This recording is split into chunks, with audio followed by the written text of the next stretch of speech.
Hey everybody, welcome back to Art a la Carte, and this is the new month. Well, actually, it's almost the end of June, and so it's time to do the June gemstone. Now, I have to tell you, I had two totally different ideas for this. One was based off of this cedar tree that's on the road where I live, and they have these wonderful little, seed pods. I call them cedar pearls because they're just, the trees are just laden with them. Their branches are so heavy with them and they're so beautiful. And I thought, wouldn't it be fun to make them like pearls? But it was such a good idea and that I didn't have time to execute it the way I was seeing it in my mind. So while I was thinking about it, I decided to take a little walk down the road and came across this little rose garden that had some beautiful, amazing flowers and so many different colors. And you may not know this, but the rose is the month's flower for June. June's flower is the rose. I think there's another flower as well. I'm not sure. But I decided I wanted to incorporate roses. So while I was there, I went ahead and took a lot of photo references to use later. Roses can be tricky to draw, and having photo reference or even video references can really be helpful. So if you have a smartphone or a camera with you and you see something kind of cool looking and you think, hey, I might want to incorporate that into some sort of art, take a couple of pictures just for your own personal reference to use later. So let's head back to the studio and start working on this sketch. Now, like I said before, I wanted to do something with cedar pearls, but the idea is not fully formed in my mind as to what it is that I see. So I decided to go with my original idea, which was to create a piece based on kind of the 1930s flapper, Great Gatsby era, and the women then usually had these long strings of pearls that they wore, and I thought that would be kind of pretty. Over the last couple of months, I would say, I have come to really enjoy sketching and actually inking on the computer. This is because, I don't know about you, but not so much the sketching process is stressful, but inking can be super stressful for me.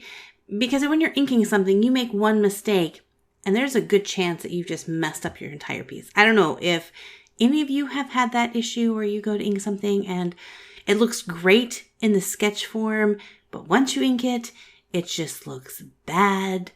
And when I do it digitally, I can really take my time. If something doesn't look right, I can erase it easily. I can go back and fix it. If I'm at the end of the inking process and really notice something's off, I can still go back and fix it. It makes it so much less stressful for me. And as an artist, I don't want to create more stress in my artwork. I like to be stress-free.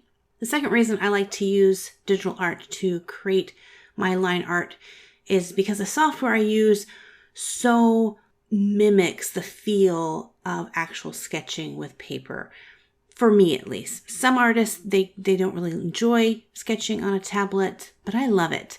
And I can really customize my brushes to really look like regular pencils or ink pens, things like that. The third reason that I love to sketch and do my line art on the computer is that I automatically have a saved file to share with you guys. So if you enjoy coloring pages, I have this and a whole bunch of other ones over on my Etsy shop. You can go and check them out, which I think the line art on my Etsy page is one of my more popular pieces that I sell. I think people enjoy fun coloring pages and artwork. So if you have in the past purchased any of my line art from my Etsy shop and have colored it, I love seeing what you guys create. If you post any of your art creations on social media, make sure to tag me in those photos so that I can see how you colored this piece. I think it's really fun. Now, quickly before we move into the actual coloring portion of this video, I just want to go ahead and state, for those who like to know what I draw on, I use a Cintiq tablet from Wacom, and the software that I use is Clip Studio Paint.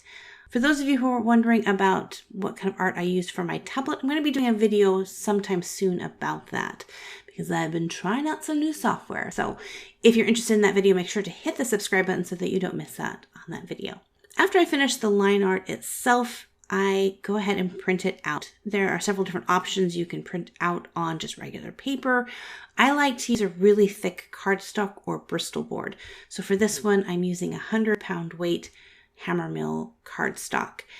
I like the Hammermill because I can do Copic colors on it, I can put color pencils on it, and I can watercolor on it to an extent, and it holds up pretty well. So that's why I like a thicker paper rather than just a computer paper. The medium I've chosen to do this piece, and that I choose to do a lot of my pieces, is actually mixed. I use a variety. So I start off with my Copic markers to lay in the base color. I do add a lot of shading with the Copic markers, but then I will go in with other things that you'll see later on in this video. While I'm not going to give a tutorial step-by-step on how to color with Copic markers, I do have a few videos where I talk about that and go through that. I will say that generally I start off really light and then work towards getting darker.